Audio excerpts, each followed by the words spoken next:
Assalamualaikum warahmatullahi wabarakatuh. Salam sejahtera untuk kita semua. Perpustakaan bukan hanya tempat menyimpan buku, tetapi juga pusat pembelajaran yang aktif, interaktif, dan eksploratif. Karena keterbatasan buku dan tempat, akhirnya SD Negeri 78 menggagas konsep pendidikan pembelajaran berbasis perpustakaan, library based learning, pembelajaran deep learning berbasis perpustakaan sebagai pusat eksplorasi dalam proses pembelajaran. Persoalan literasi membaca menjadi topik yang sampai saat ini masih membutuhkan perhatian khususnya di Indonesia. Kemampuan membaca masyarakat, khususnya siswa di Indonesia, masih sangat rendah. Seiring berkembangnya zaman, model pekerjaan pun juga semakin beragam dan mengalami perubahan yang mengharuskan orang bekerja dengan teknologi digital. Untuk hidup, belajar, dan bekerja dalam masyarakat digital, seorang siswa perlu mengembangkan keterampilan digital. Untuk meningkatkan budaya berliterasi pada siswa, maka sekolah kami SD Negeri 78 membuat sebuah inovasi, yaitu literasi digital, yang kami beri nama Sepatu Fadil Serasi 3D. Sekolah Padek 78, inovasi digital, senang berliterasi, mengimplementasikan 3 pilar deep learning. Perpustakaan digital website sekolah dapat menyimpan buku-buku media pembelajaran sekolah. Perpustakaan digital mengatasi keterbatasan kapasitas ruang perpustakaan dan jumlah buku yang dimiliki sekolah. Siswa dapat mengakses sejumlah besar pengetahuan dan berbagi konten dengan orang lain, sehingga memudahkan perluasan pendidikan. Pentingnya pengalaman belajar yang mindful, meaningful, dan joyful.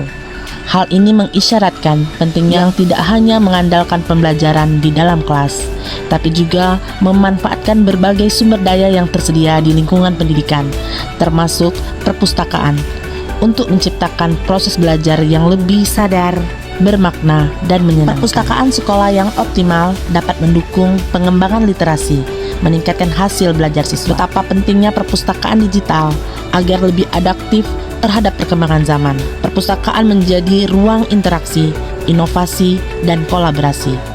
Hal ini sejalan dengan konsep pembelajaran deep learning, di mana siswa harus didorong untuk tidak hanya mencari informasi, tetapi juga mengolah, menganalisis melalui berbagai sumber yang tersedia. Pembelajaran deep learning atau pembelajaran mendalam dilatar belakangi karena perubahan masa depan yang sulit diprediksi.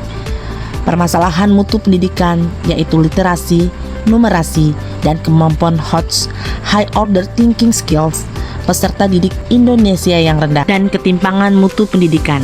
Dengan pembelajaran deep learning diharapkan dapat mengembangkan 8 dimensi profil lulusan yang sesuai dengan tuntutan zaman dan kebutuhan masa depan. Implementasi deep learning atau pembelajaran mendalam ini memerlukan kerjasama dan sinergi antara berbagai elemen pendidikan, di antaranya guru, siswa, wali murid, dan lingkungan sekolah, untuk mengintegrasikan perpustakaan dalam proses belajar siswa setiap hari. Implementasi deep learning dalam pembelajaran yaitu pendekatan yang bertujuan untuk membuat siswa tidak hanya menghafal materi, tetapi juga memahami konsep secara mendalam menggunakan jaringan saraf tiruan dengan banyak lapisan untuk memproses data dan mengenali pola kompleks dalam informasi. Dalam konteks pembelajaran, data ini bisa berupa teks, gambar, suara, atau data lain yang relevan dengan materi pembelajaran. Sistem deep learning dapat merekomendasikan materi pelajaran yang sesuai dengan gaya belajar dan kebutuhan masing-masing siswa. Deep learning dapat mengidentifikasi pola dalam data siswa yang menunjukkan potensi kesulitan belajar atau resiko penurunan prestasi, sehingga guru dapat memberikan intervensi yang tepat waktu. Sumber membaca merupakan impian sekaligus pengetahuan dan masa depan sekaligus masa silam. Jika hidup adalah lautan gelap, tempatmu mengarungi perahu, maka buku-buku digital akan menjadi mercusuar yang menunjukkan jalan dan menerangi bahkan melalui perairan yang gelap.